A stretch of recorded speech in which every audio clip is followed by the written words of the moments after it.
Hoje o bate-papo mistura um pouquinho sobre algumas formas de comunicação também com as finanças.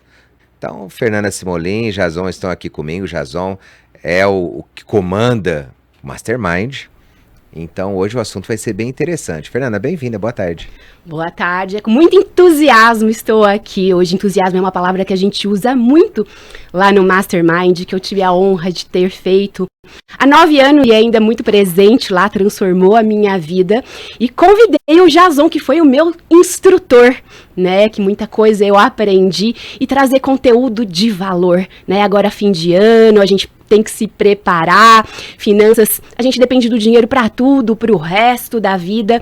Então agora é a hora de você melhor aprender para fazer um 2026 diferente. Jason, obrigada por aceitar o convite, uma grande honra. Sabe o quanto que eu sou fã da Fundação Napoleão Hill, do Mastermind, do seu pai, família toda. Parabéns com muitas estrelinhas pelas vidas transformadas. Obrigado, Fer. É muito bom estar aqui. Rodrigo.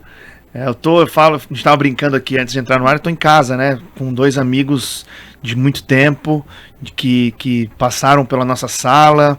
Rodrigo, a gente tem uma ligação familiar grande, então é muito legal estar aqui, muito bom, obrigado pela oportunidade, pelo convite, e vamos falar bastante nessa parte de como lidar com o dinheiro, que é um dos princípios que o Napoleão Hill traz, e de que forma a gente pode colocar isso em prática ao longo desse processo, sobretudo nesse planejamento aí para 2026. Bom, vamos começar, você falou sobre Napoleão Hill, né? Quem foi Napoleão Hill e entender o que isso acaba modificando e também dando as perspectivas novas para as pessoas, né? Para se desenvolverem no campo pessoal e aí abrirem para o campo familiar, para o campo empresarial, para se resguardar no campo financeiro. Obrigado pela pergunta. É bastante oportuna para a gente trazer o contexto do que é Napoleão Hill, né?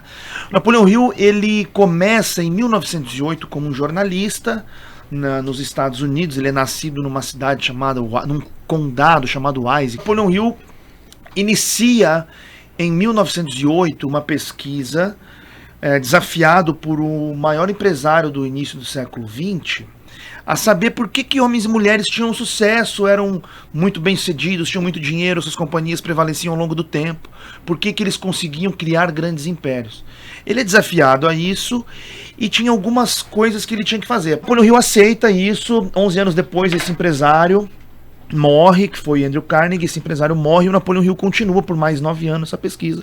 Em 1928 ele absolutamente publica esse estudo num livro chamado A Lei do Triunfo. E ali ele traça 17 comportamentos. Basicamente é isso. Ele pega ao longo desses 20 anos, conversando com grandes empresários, grandes homens e mulheres, incluindo Henry Ford, Harvey Firestone, Thomas Edison, Roosevelt, o primeiro Roosevelt presidente, houveram 2, né? O primeiro Roosevelt presidente, tudo nesse processo todo, ele pega tudo isso e esse conhecimento disperso e coloca dentro desse livro. Então o Napoleão Hill ele traz um compêndio, um livro, um manual de comportamento para se ter resultado. E não está falando só do dinheiro. O dinheiro é uma das partes muito importantes dentro dessas 17 leis. Uma das grandes leis que ele fala, né, é saber lidar com o dinheiro. Então, dentro disso tudo, esse é o contexto que o Napoleão Hill traz. Então, tudo que a gente conhece de desenvolvimento pessoal, desenvolvimento profissional que se fala hoje, e aí se carimbou uma parte da literatura como autoajuda, e tudo que a gente se conhece hoje bebe nessa fonte primária dessa junção do Napoleão Hill. Jason, como que a questão Mastermind e também o Napoleão Hill entrou na vida, entrou na sua família? O Mastermind é uma das leis do Napoleão Hill. Começa por aí. A segunda lei é a formação do Mastermind. A formação do Mastermind nada mais é do que a junção de pessoas imbuídas de um mesmo objetivo, de um objetivo principal bem definido. E ele fala que isso gera uma terceira mente, uma mente maestra, que se congrega tudo ali. E o Mastermind vem quando o Jamil traz, né, isso de forma oficial, com o selo da Fundação Napoleão Hill para o Brasil. No início dos anos 2000 ele traz isso de forma estruturada. Ele já vinha falando de Napoleão Hill há mais de 20 anos. A história dele, ele conta que começa quando ele lê o livro com 14 anos, e aquilo muda toda a perspectiva que ele vê. Então ele entra pra gente com o Jamil lá atrás, trabalhando com isso. Nesse processo, eu vou pra vida pública um tempo, fico 4 anos, volto para a empresa quando a gente está num momento de crescimento exponencial. Por volta de 2012, 2013, a gente tem um crescimento muito grande em número de matrículas, em número de treinamentos, em número de instrutores, de formação, de território, tudo isso ficou muito grande. E nesse processo dos últimos 10 anos, aproximadamente, é quando eu vou para a linha de frente junto com o Jamil, e aí a gente começa a ter uma forma de o Jamil tá menos em sala, porque ele estava atendendo o Brasil todo. Nesse processo, eu começo a assumir a empresa Mastermind. Mas esse conceito vem pra gente por conta do que o Napoleão Hill escreve. Quando essa história, que eu contei, quando ele junta esses 17 comportamentos, um deles é a formação do Mastermind. E a gente tem a honra de ter um Instituto Napoleão Hill aqui em Ribeirão Preto, do Jason e Jamil residirem aqui. Então as aulas são com os próprios mestres. Isso é muito satisfatório. Eu fiz com o Jason há 9 anos. Inclusive foram atrás da minha irmã apresentar o treinamento e ela, ai, você não quer fazer comigo? E eu tinha acabado de sofrer um acidente. Eu ia falar, você tinha acabado de passar por um processo difícil. Eu fiquei 3 meses sem andar, síndrome do pânico, depressão. Inclusive, aí comecei aí, eles me colocavam um banquinho nos meus pés ali, que eu ia de bengala. Primeira sessão, ele faz a gente ir lá pra sala, em frente à sala de aula, né? Todas as aulas a gente tem que ir. Simplesmente eu começo a chorar, porque eu não sabia comunicar. Por mais que eu trabalhava em banco, mas eu atendia no individual. Falar em público pra mim era um grande problema. E aí ele conversou comigo, Fer, escuta o que eu tô te pedindo, eu não tô te cobrando perfeição, faz o que eu tô te pedindo a cada sessão. Resumindo, foi desafiador, tá? Porque eu sou super tímida, embora não parece, né? Mas no fim, na última sessão, eu fui eleita a comendadora da turma. Eu fiquei muito surpresa, porque eu rompi medos, inseguranças e aprendi que saber se comunicar é essencial tanto para o nosso pessoal quanto para o profissional, porque as pessoas não sabem o que você está pensando, então você precisa ter clareza, ter objetividade, saber transferir o que você quer. E para os negócios, isso faz muita diferença. Ô Jason, lá normalmente entra a pessoa que acha que conhece muito, e também entra aquela pessoa crua, que nem a Fernanda entrou naquele momento. Como que você consegue fazer com que ambas saiam de lá equilibradas? Rodrigo, sabe que isso que você traz assim, é muito legal para a gente poder falar, porque ele é um processo de treino. E tudo que a gente é capaz de treinar, aquilo é capaz de virar uma habilidade na gente. Na minha turma tinha um speaker, um TEDx. Ele era um showman. E na hora que eu via ele discursando, fazendo ali, eu falei, o que eu vou fazer ali na frente? Eu vou ali pagar mico. Mas você entendeu o que eu fiz? Eu prestei atenção no que ele pedia, que fazia parte do contexto do treinamento. E foi esse o meu sucesso. E por que isso, Rodrigo? Porque o método fala mais alto. Porque quando a gente segue um caminho para um alvo, ele fala mais alto. É a questão de entender a aplicação do método.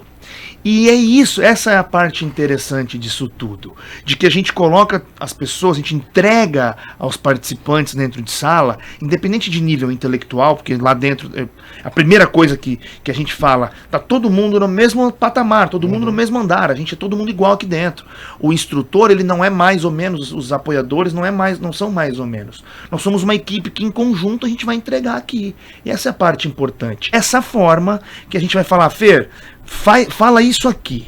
E eventualmente alguém que tem mais facilidade de falar, no caso da turma da Fer, que tinha um speaker do TEDx, ela falava assim, você é muito bom nisso, você é espetacular nisso, mas pega essa sua forma espetacular, coloca dentro desse método aqui.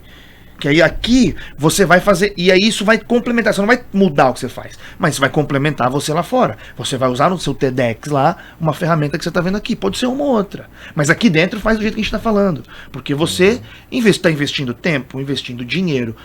E a outra coisa é que a gente treina antes para você dentro de sala, para o participante dentro de sala, ir lá e realizar. A Fer falou que eu fui lá falar na frente no primeiro dia.